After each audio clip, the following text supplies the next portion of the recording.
Thank you. Now, I understand there was some confusion, and some of you thought Kevin Sherry would be teaching today. So, if you're here because Kevin Sherry is supposed to be teaching, just keep it to yourself. Okay. Well, don't let anybody out the back beat. Yeah. So we're actually covering the Church of Smyrna today, and that is our second church in the order of the churches. And I think it's been pointed out that if you wanted to know which churches they are, if you're looking on the old ancient map, you would look from Ephesus and you would just follow them around in the patterns that they take. So they're going basically from the next available one, the next one clockwise around the area called Asia Minor, as we call it today. So in the Bible here, those we read it refers to as seven churches of Asia. So it comes from Revelation 2, of course, as we heard from the Sunday sermon. So let's read Revelation 2, verses 8 through 11. It's really just a few verses. So I will just read that for you. It says, well, here it goes. Together we can actually, if Pete got to pull that back. Saw it for a moment. Okay, so you just follow along. And unto the angel of the church of Smyrna write, these things saith the first and the last, which was dead and is alive. I know thy works, thy tribulation and poverty, but thou art rich. And I know the blasphemy of them which say they are Jews and are not, but are the synagogue of Satan.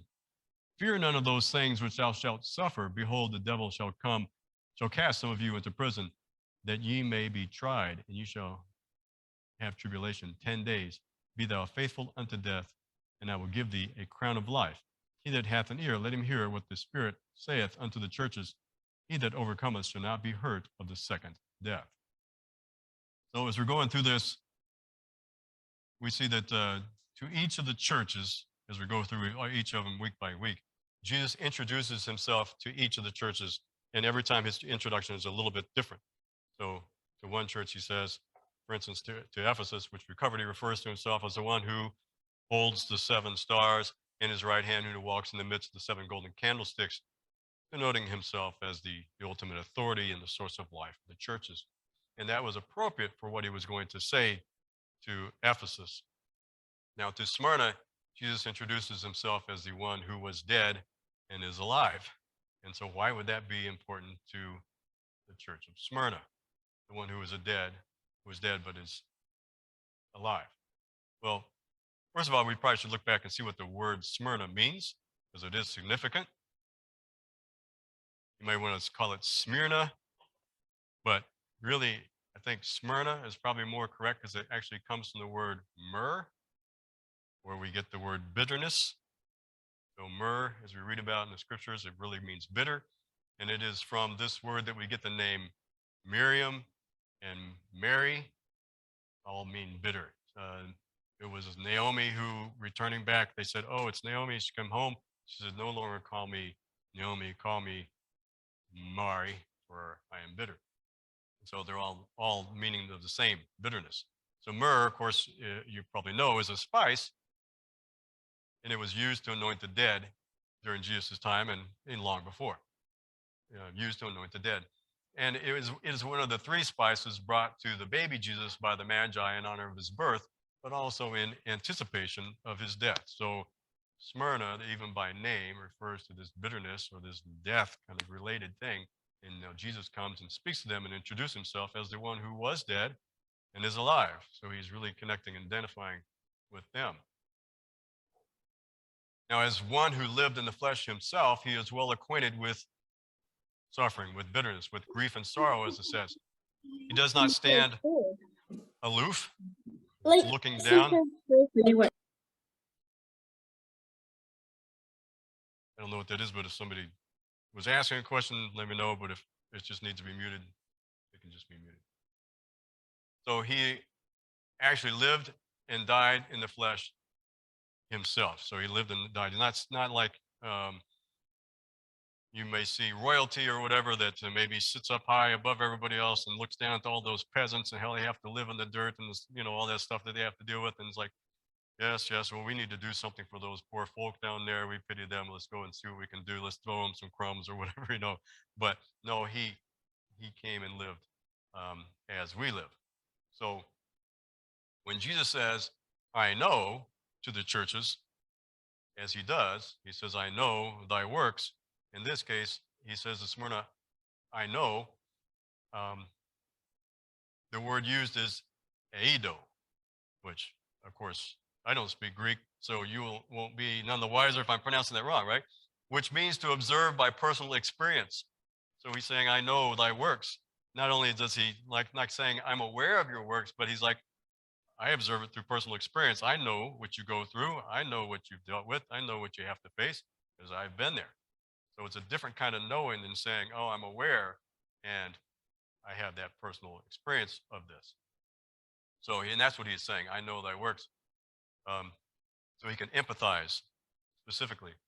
Since Jesus himself also lived in the flesh, he was fully aware of all that we experience here on earth. And I think that's a huge point because I have definitely heard, and I'm sure you have heard, that people say, well, I don't think it's right that God's going to come and judge the earth at the end of the world because, he doesn't know anything about what it's like to live like we live down here. He's up in heaven and he just tells us all how this is what we should be doing. And if we don't do it, he's going to come and cast us into hell. And I think that's wrong. And that's their explanation. But they totally misunderstand who Jesus is. Okay. So he said to the church of Ephesus, says, I know thy works. Says, I know thy works, thy labor, thy patience. To Pergamos, he said, I know your works and where they dwell. And you have some who teach pagan idolatry. I'm paraphrasing for shortness. The Thyatira, he says, what? Well, says, I know thy works in charity and service and faith and patience, but suffer false prophets to teach and seduce his servants. The Sardis, he said the same thing. He knows their works, that they have a name, that they live and are dead. The Philadelphia, in a good sense, he says, I know their works, because they kept his word and they have not denied his name. And lastly, to Laodicea, again, he still says, I know thy works. So in every church, he knows their works, that they are lukewarm in their case, saying that they are rich when they are in fact wretched, poor, miserable, blind, and naked. So we have this Church of Smyrna, who is, he says, in the very beginning, we were reading through at the top, and he says, I know thy works, thy tribulation and poverty, but thou art rich. But to Laodicea, it says, I know your works, that you are poor, blind, wretched, miserable, poor, blind, and naked, but you say that you are rich. Quite the contrast. And so as we're going through these now, the reason why I point that out now is because when you get to Laodicea, you keep these things in mind. There's a contrast. You see one church compared to the other church, and find that they're all going through different things at different times. So as other churches are noted for their works, the works of Smyrna, or the Smyrnians, were noted as tribulation and poverty that they suffered. That's what they're known for. Smyrna, the persecuted church. And Jesus says that he is able to encourage the believers because he is one who is also was persecuted, and so therefore he has experienced what they are facing, even experienced it himself to the point of death. And not only so, but after that, he overcame death, he overcame the persecution, overcame death itself, and can therefore offer them the prize that he fully received himself. Because he's been through it, he overcame it, he received the reward for it, he is now able to pass that to them. And so to say that he is who he is, to identify himself as who he is, it is proof that he is able to do what he's going to do. If he couldn't say that, if he says, oh, don't worry, I'll take care of you, and like, well, who are you? What's the proof? What's the proof that you can perform this? So this is one thing about Jesus. Another thing about Jesus that sets him apart from every other so-called deity in the world.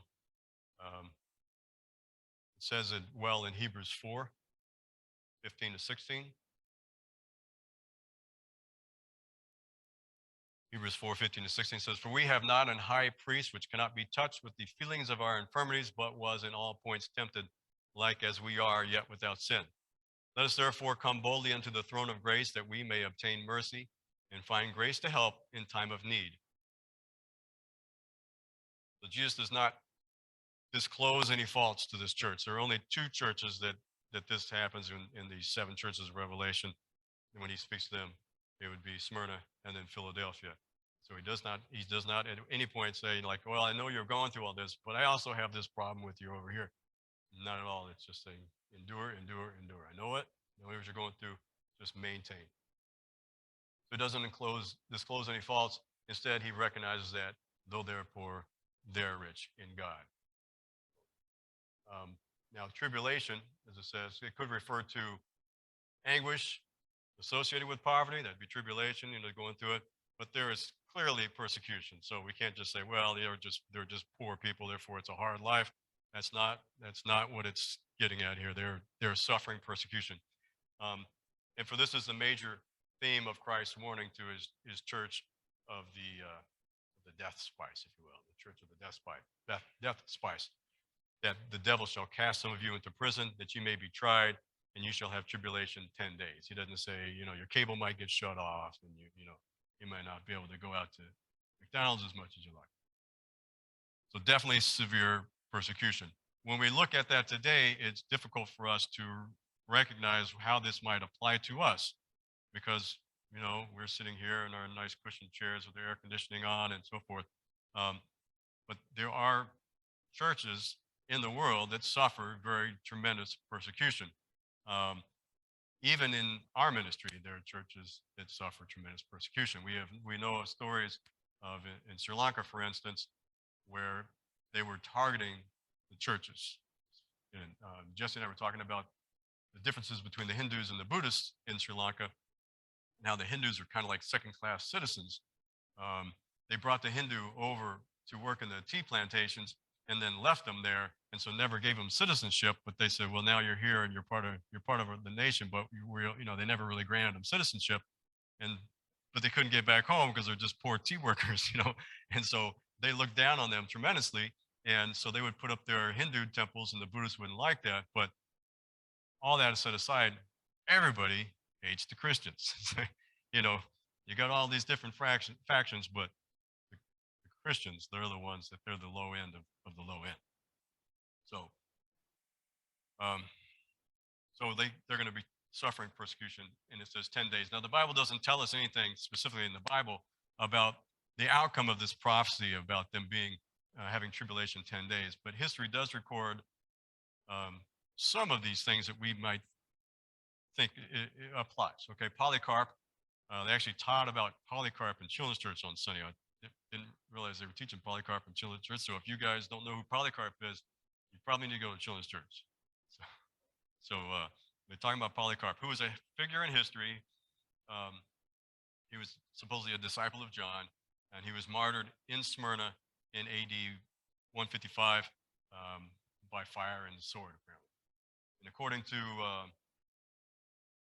the Blue Letter Bible, if you're familiar with that, it says the Smyrna believers were told that the author of their suffering would be the devil, which it does. We just read that. The devil are going to cast some of you into prison. It doesn't say this person or that person, but the devil himself is going to do this. So he is ultimately the force, the power that is behind whatever is taking place. Yeah.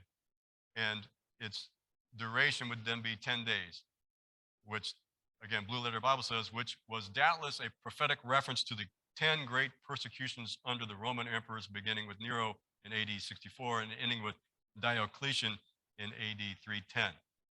I've heard that said by some others as well. There was a big long period of persecution, but there were 10 apparently specific waves of persecution that came. And some would then think that it was even the great persecution that occurred during this period of history when Diocletian himself brought the fiercest persecution against them. And I'll tell you, when you're talking about history, it gets kind of hazy, because then the emperor that came after Diocletian, Tertullus or whatever his name was, or I'm probably way off, that they assumed that he actually said more negative of Diocletian than was true in order to have it recorded in history that he was better. All right, you're like, as soon as you have a president come into office, first thing he says is, well, the president before me, because of him, we have this and this and this and this and this, and he puts all the blame on him, whether it's because of him or not. It makes him look much worse, so that he himself will say, well, I won't do what he did. Okay, so we can see that could very well be possible. Either way, John's revelation reveals that Smyrna's persecution is the result of those who say they are Jews and are not, but are in the synagogue of Satan. So you may be asking, who are these people? They say they are Jews, but are not, but are in the synagogue of Satan. Where do the Jews go to worship? In a synagogue. But if these people are in a synagogue, but they're not really Jews, and they're not really worshiping God as they should be worshiping, or they're now bringing persecution against the church, then Jesus says they're in the synagogue of Satan. So the Jews had royal exemption from the emperor from participating in the Roman cult. So during this period of time, um, Smyrna was actually the first city in Asia to accept Roman cult worship into Asia. So I don't mean the first church, I'm sorry, the first city, did I say church? The first city to bring Roman cult worship, where they would actually worship the emperor of Rome as though he were deity.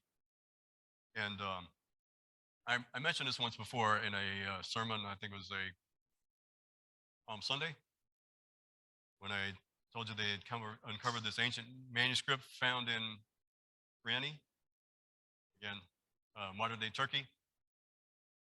It was found on a government building dating to 6 BC, and it gives insight of how the rulers used the word gospel. That was what we were talking about. But it's where it says, since providence, which has ordered all things and is deeply interested in our life, providence as being like we say Mother Nature, as people would say today, this force of, whatever it is, has set in most perfect order by giving us Caesar Augustus, whom she meaning like Mother Nature, providence, filled with virtue that he might benefit humankind, sending him as a savior. So they're referring to Caesar Augustus, both for us and for our descendants, that he might end war and arrange all things. And since he, Caesar, by his appearance, excelled even our anticipations, surpassing all previous benefactors, and not even leaving to posterity any hope of surpassing what he has done. In other words, he has already surpassed all of our expectations. He is such a great person. He is the Savior, Emperor Caesar.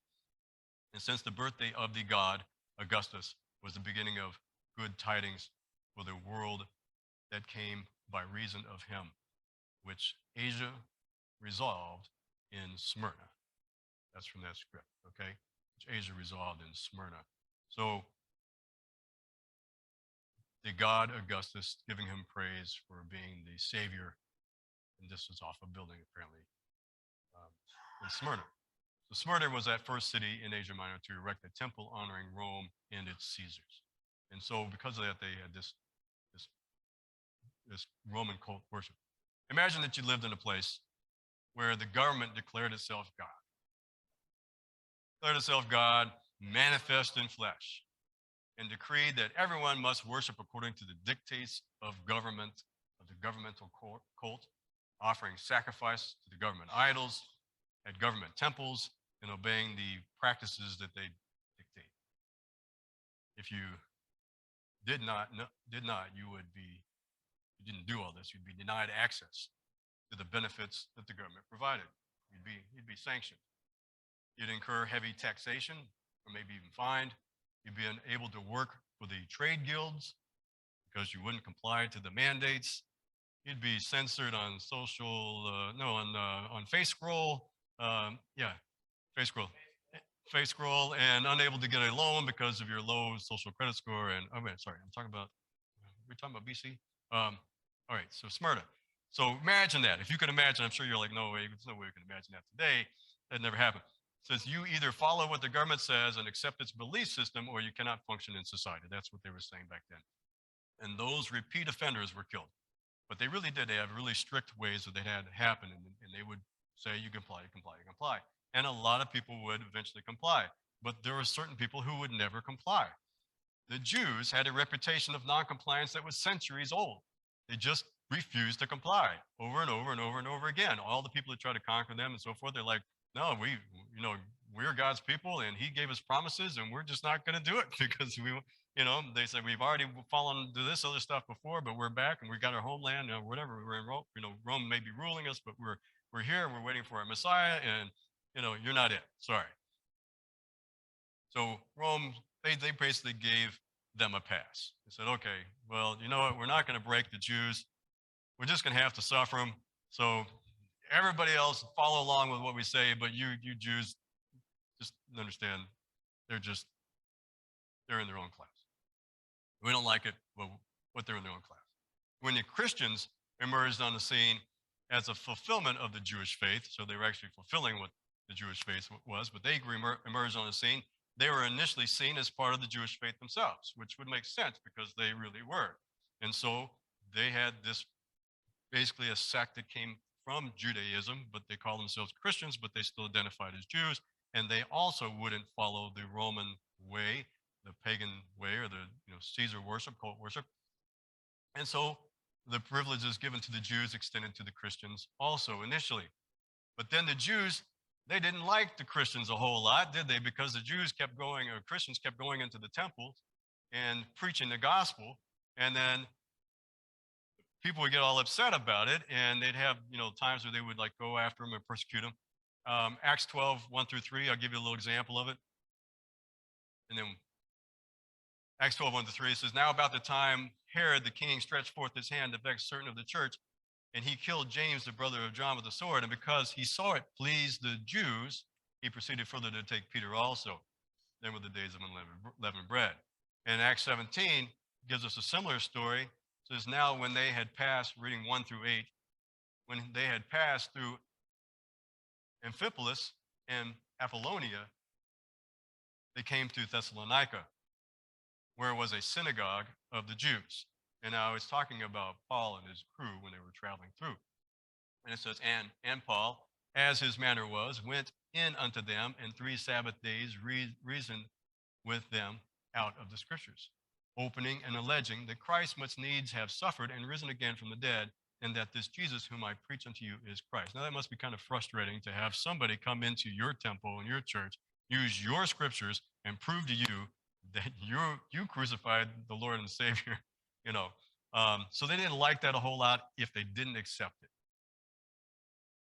It says, and some of them believed and consorted with Paul and Silas, and the devout Greeks a great multitude, and of the chief women not a few. But the Jews which believed not moved within envy, and took unto them certain lewd fellows of the baser sort, and gathered a company, and set all the city in an uproar, and assaulted the house of Jason, and so forth. And it says that they complained, they said that these have turned the world upside down, and are come hither also, and whom Jason hath received, and these all do contrary to the decrees of Caesar. So here it is, they're pointing it out specifically. They do everything contrary to the decrees of Caesar, trying to now level the government against Christians, saying that there is another king, one Jesus. And they troubled the people and the rulers of the city when they heard these things. Right? I bet they did. So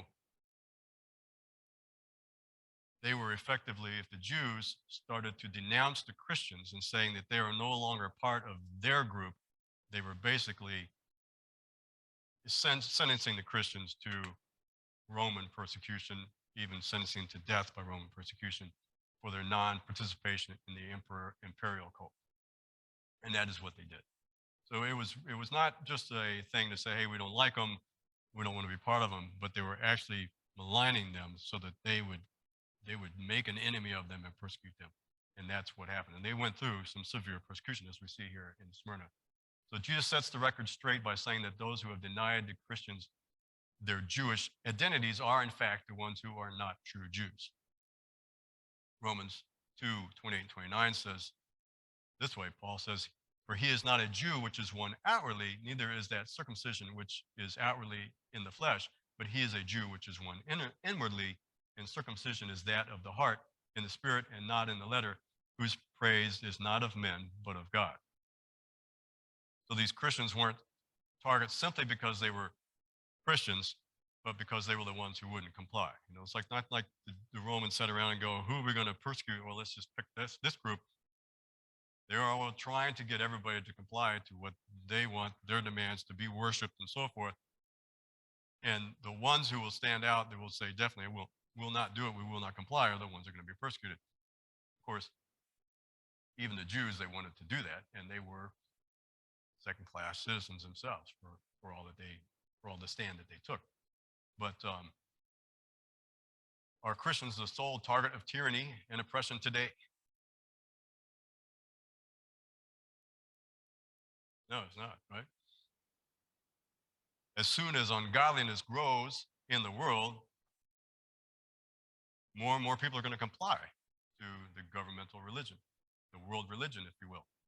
And it will be those whose faith in God will not, that they're going to get persecuted because they won't comply. So there will be, as we start to see more and more ungodliness, right now, the world is just saying, hey, follow after this. Here, we're going to give you, this is the dictates. We want you to worship this way. We want you to have these views, these belief systems, do all these things that we want you to do. And anybody that's not complying is getting persecuted. Everybody. And as ungodliness grows and more in the world, it's going to be honing in who are those people who are going to stand up against all that, because more and more people are going to be embracing those things for the sake of getting along with the powers that be. And only those who are really going to say, no, I just can't do it. I can't do it because I know God has an answer, a reward. He has a promise. They're going to be the ones who will stand strong and endure. And that's really what Christ's message is saying. And that's how it applies to us today. It's like, you know, this is what they went through, and this is why they went through it. This is the direction the world's heading. And so as Christians, we need to have our minds made up of where we will be when we may be sitting now in a nice easy chair, but are we resolved that we are going to continue to follow God no matter what happens? So um, Christ's message remains to be faithful unto death. That's his message. For those who do will receive that crown of life. If you know about Smyrna's landscape or topography, there's an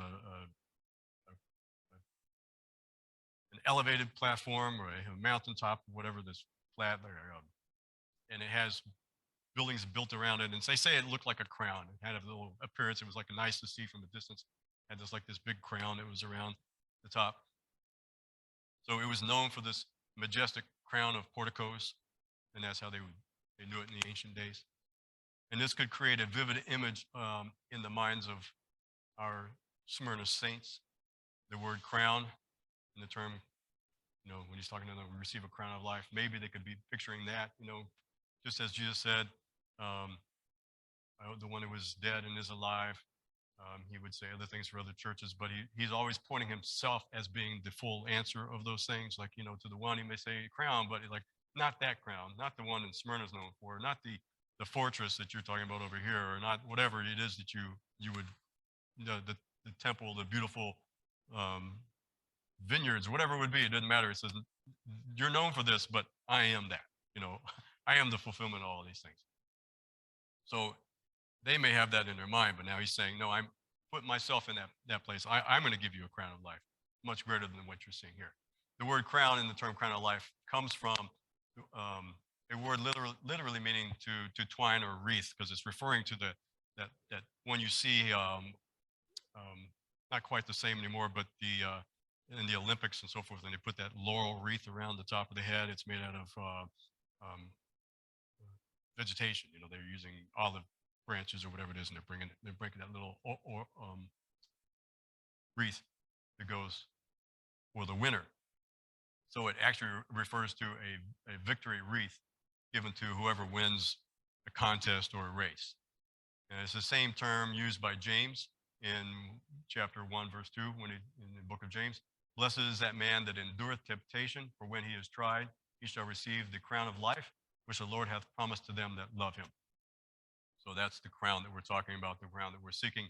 And of course, we already said that Jesus received his reward for enduring, and therefore he is the one who is capable. He has overcome and he is risen.